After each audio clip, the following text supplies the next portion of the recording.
اپنے بچوں کو کم عمری میں تعزیت، تیمارداری کرنا، کسی کے دکھ کو محسوس کرنا اور کسی کی تکلیف میں اس کی مدد کرنا، کسی کو پریشان دیکھ کر اس کا احساس کرنا، تلخ باتوں کو برداشت کر کے حسن سلوک کرنا، انکساری، تواضع، بڑوں کا احترام اور تحمل، غریب کے ساتھ اچھا سلوک اور اس کا احترام کرنا، صدقہ کرنا، سلام کرنا سکھائیں۔ کھانا تو حیوان بھی اپنی اولاد کو کھلا دیتے ہیں۔ طنزیہ لہجہ، منافق دل، جھوٹے وعدے، لفظوں کے جال اور دلوں سے کھیلنے کا فن۔ اے ابن آدم، کیا تو واقعی اشرف المخلوقات ہے؟ اے میرے رب، مجھے توفیق دے کہ میں تیری ان نعمتوں کا شکر ادا کروں جو تم نے مجھے اور میرے والدین کو عطا فرمائیں، اور ایسے نیک عمل کروں جس سے تو راضی ہو، اور میری اولاد کو بھی نیک بنا کر مجھے سکون دے۔ میں تیرے حضور توبہ کرتا ہوں اور تابع فرمان بندوں میں سے ہوں۔ حضرت علی رضی اللہ تعالیٰ عنہ نے فرمایا، جو بہت اچھا لگے اسے بہت کم ملا کرو، اور جو انتہا سے زیادہ اچھا لگے اسے صرف دیکھا کرو، اور جو دل میں سما جائے اسے صرف یاد کیا کرو، کیونکہ جو آپ کے جتنا قریب ہوتا ہے دنیا اسے اتنا ہی دور کر دیتی ہے۔ رشتے جب ٹوٹنے پر آ جائیں تو اچھائیاں اچانک غائب اور برائیاں ایک ایک کر کے سامنے آنا شروع ہو جاتی ہیں۔ تہجد کی کہانی۔ اگر تہجد میں سورہ یاسین پڑھ کے دعا مانگی جائے تو دعا بھی انشاءاللہ قبول ہوگی، کیونکہ ایسے 3 دل ملتے ہیں، رات کا دل، قرآن کا دل اور انسان کا دل، اور 3 دلوں کا ملنا قبولیت کا سبب بنتا ہے انشاءاللہ۔ باغ حضرت سلمان فارسی، جس میں کھجور کی گٹلیاں حضرت محمد صلی اللہ علیہ وسلم نے اپنے ہاتھوں سے لگائیں اور فرمایا، صبح تک باغ بن جائے گا۔ کفار نے رات میں گٹلیاں نکال لیں، مگر صبح باغ تیار تھا، اس میں کھجور بھی لگ گئے، گٹلیاں بھی نہ تھیں۔ 1400 سال گزر گئے، وہ درخت آج بھی اسی طرح ہیں۔ موت، رتبہ، شان و شوکت، دولت، عمر کچھ نہیں دیکھتی، اسے جب آنا ہوتا ہے تو پتہ بھی نہیں چلنے دیتی، اور ایک پل میں سب ختم ہو جاتا ہے۔ تنگ دستی میں سخاوت کرنا، غصے میں سچ بولنا اور طاقت رکھتے ہوئے بھی معاف کرنا بہترین نیکی ہے۔ رسول صلی اللہ علیہ وسلم نے ارشاد فرمایا، بے شک آدمی گناہوں کی وجہ سے رزق سے محروم کر دیا جاتا ہے۔ نماز اشراق کی فضیلت۔ رسول صلی اللہ علیہ وسلم نے فرمایا، جس نے نماز فجر جماعت سے پڑھی، پھر بیٹھ کر اللہ کا ذکر کرتا رہا یہاں تک کہ سورج نکل گیا، پھر اس نے 2 رکعتیں پڑھیں تو اسے 1 حج اور 1 عمرے کا ثواب ملے گا۔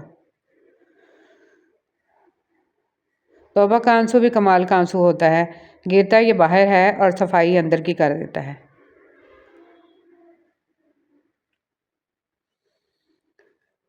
دنیا کی سب سے سستی چیز مشورہ ہے، ایک سے مانگو تو 1000 دیتے ہیں۔ دنیا کی سب سے مہنگی چیز مدد ہے، ہزاروں سے مانگو تو کوئی ایک دیتا ہے۔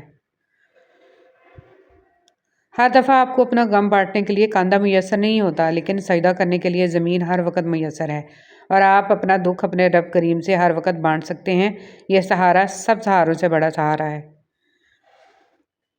رسول صلی اللہ، جب آپ کوئی فیصلہ نہ کر پائیں تو انتظار کریں اللہ تعالیٰ کے فیصلے کا۔ اللہ تعالیٰ کے فیصلے سے آپ کے سامنے سب واضح ہو جائے گا۔ انشاءاللہ الرحمن الرحیم گرہیں کھول دیں گے، مگر اس سارے عرصے میں آپ کو خاموش رہنا ہے، واویلا نہیں کرنا، اور یہی صبر ہے۔ خاموشی بھی تو صبر ہی ہے۔ گفتگو ایسے شخص سے کریں جو آپ کا احترام کرے، مشورہ کسی ایسے شخص سے کریں جو آپ سے محبت کرتا ہو، اور قرب کسی ایسے شخص کا اختیار کریں جو آپ کے مشابہ ہو۔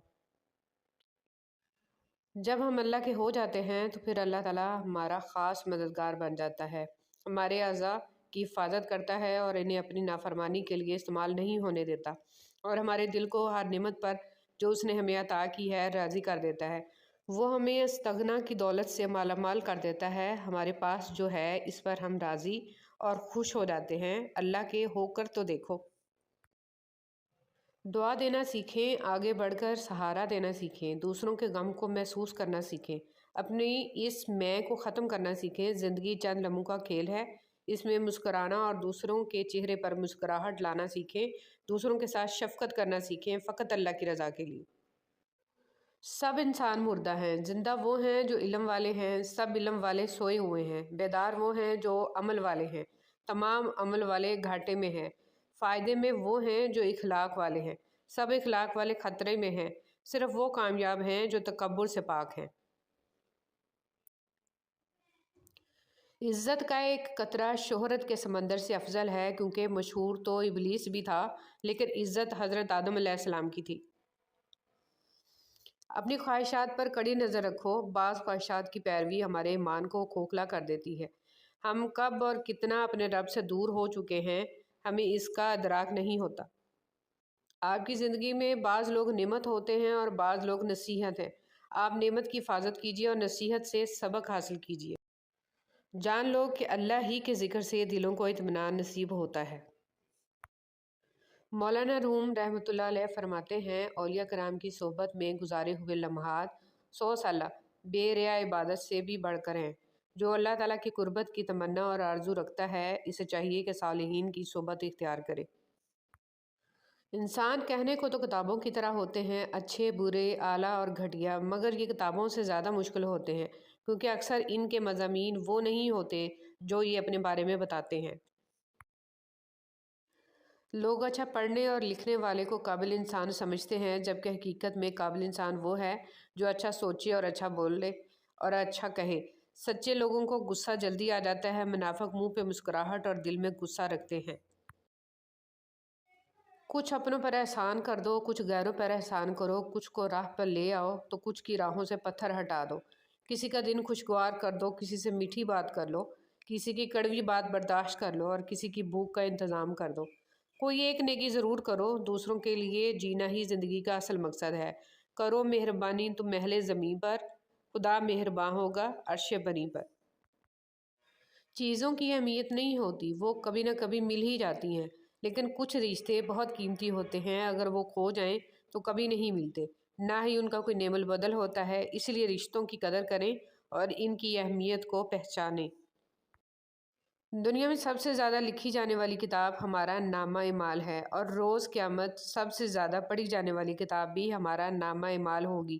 اپنے اس کتاب کے مصنف آپ خود ہی ہیں، لہٰذا اس پر محنت کیجیے اور اس کو سنوار دیجیے۔ اور زندگی میں کچھ غم ایسے بھی ہوتے ہیں کہ جو ہر خوشی میں یاد آ جاتے ہیں۔